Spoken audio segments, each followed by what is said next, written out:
Hey everybody, it's me Andrew. Get out into nature and tune in for yourself. Resonate with the Earth's electromagnetic field via 432 Hz, the universal frequency. So, this evening I'm gonna get into disidentifications, right? Disidentity and misidentity. So, basically, go into the complex process and then the identification process, the ego, and how to disidentify, distance, and liberate, free space. So let's get into this. So in everyday life, normal day-to-day things, we go identifying with things, right? By this, I mean we are just doing things. It doesn't matter what you're really doing. It's anything. If you're just doing anything, you're identifying yourself with something, right? This is lagging. This is a lag because the moment that you begin to over-identify yourself with too much, you begin to do things like buffer. You begin to lag because you are losing connection due to the malformations that could come with picking up too much misidentities, right? So this is it's obviously getting into the ego, living egoically, living egocentrically can be an impediment to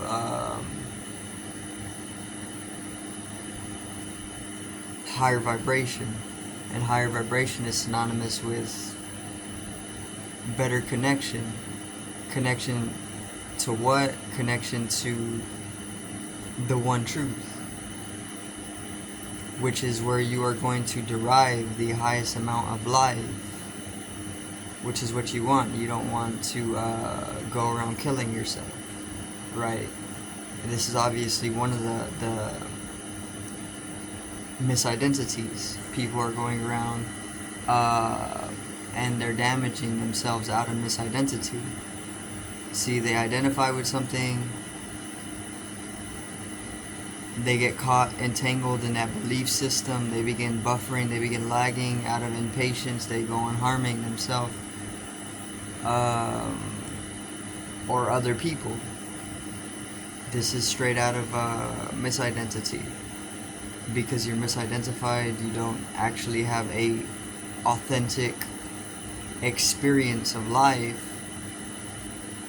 because of the dissonance that you have been positioned in. You aren't able to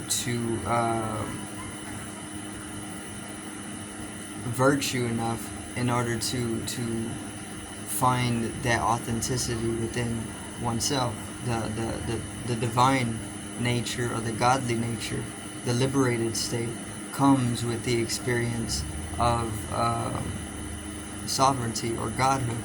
So you are divine within yourself. It's just that you are misidentified with many things, which doesn't allow for the experience of divinity to flow outwards. Because the moment that you're misidentified, you become everything is then unclear. So you want clarity of mind, because without clarity of mind, you're running around deluded. And obviously delusions are of an unhealthy status, right? So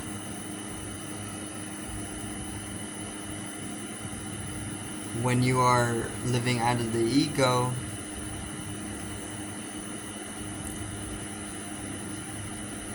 there's misidentity, because the whole thing is that you are not the ego. The ego is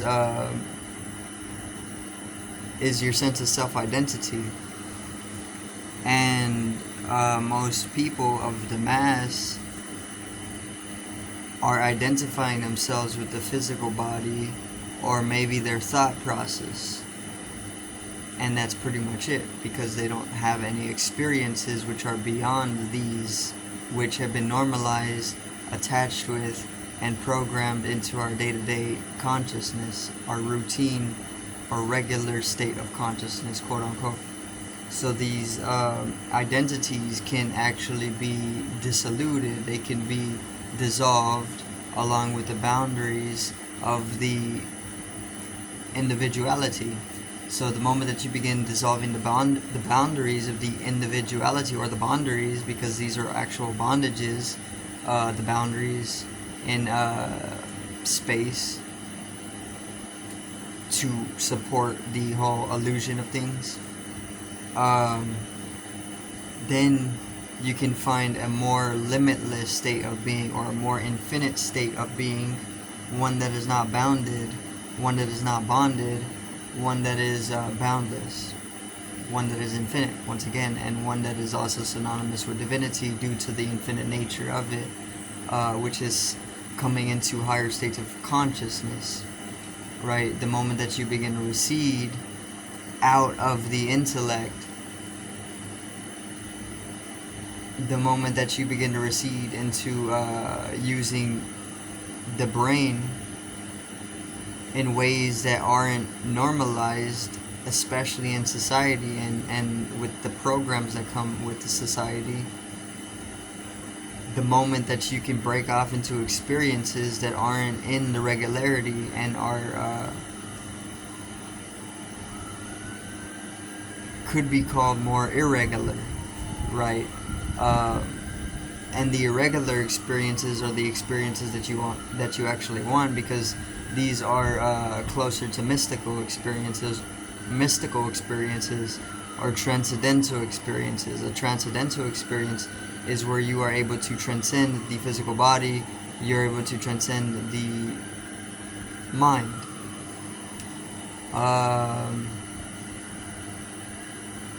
And not only these entities, but much more, right? You want to be able to be transcendent, because this means that you are in a higher consciousness, or in a higher density. The moment that you're able to transcend anything pretty much means, or gives meaning to absolute freedom, or freedom, at least in one aspect, aside from being bonded to anything, right? So the identities, identifying yourself with everything throughout your day-to-day, and then accumulating identities, and then facilitating that in a little complexity, and then further viralizing that complexity to other people, is all ego. It's egoic. It's an entity, and this entity is a lower dimensional entity, because it's here to keep you in fear, due to its lower dimensional nature and its lower vibrational nature. Everything is vibration, right? The mathematicians know this. Metaphysicians know this, because that's metaphysics. That's the key. Everything is vibration. Nothing is actually solidified. It's only illusory in its solid state, or its densified state. But it can easily be brought into higher wavelengths in its rate of vibration. And once you do that, then what was once impermeable becomes completely intangible, right? So the identities, identifying yourself with anything that is out of clarity and that doesn't match up with the truth of things, is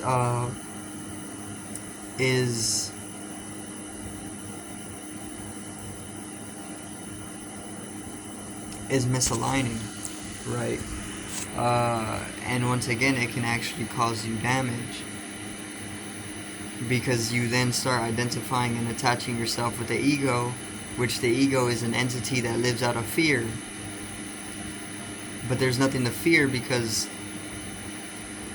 nothing actually exists, because everything is illusory in its nature. And once again, if you go deeper into the paradoxical mathematics of metaphysics, these mathematics are keys to prove the non-existentiality of nature. So finding the alignment and allowing for the alignment to bring in resonance can also allow you to find clarity, and with clarity you can actually come into experiences which are going to allow you to identify with something that is more true and authentic, which is also synonymous with holy existence, being whole, at one with nature, or at one with all.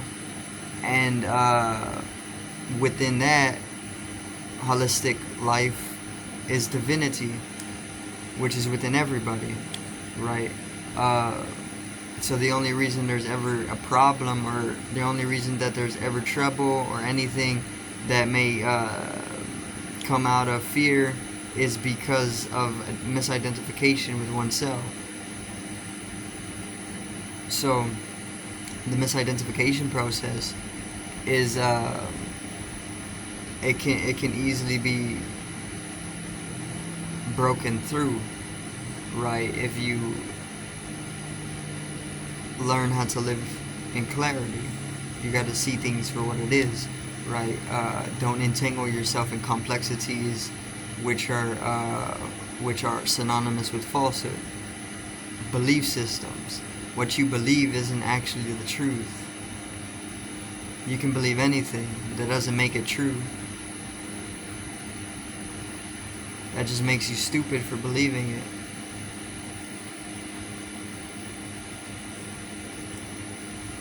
So, identify with experience that is more authentic, right? Or you can go beyond that and just experience without identifying with yourself with anything, right? But this is harder because you have to fix your brain, its communication, and you have to become more meditative, right? But you can't actually do that because there's no will involved. So you gotta just let that flow out.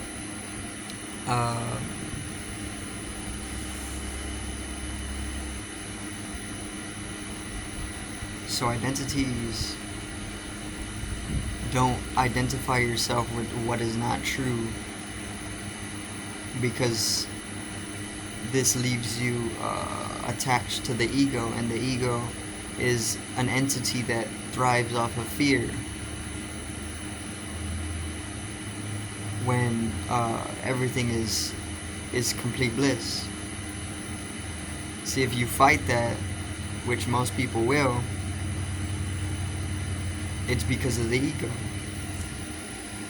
The ego is going to keep telling you something that is of a belief, because it wants you to live in fear.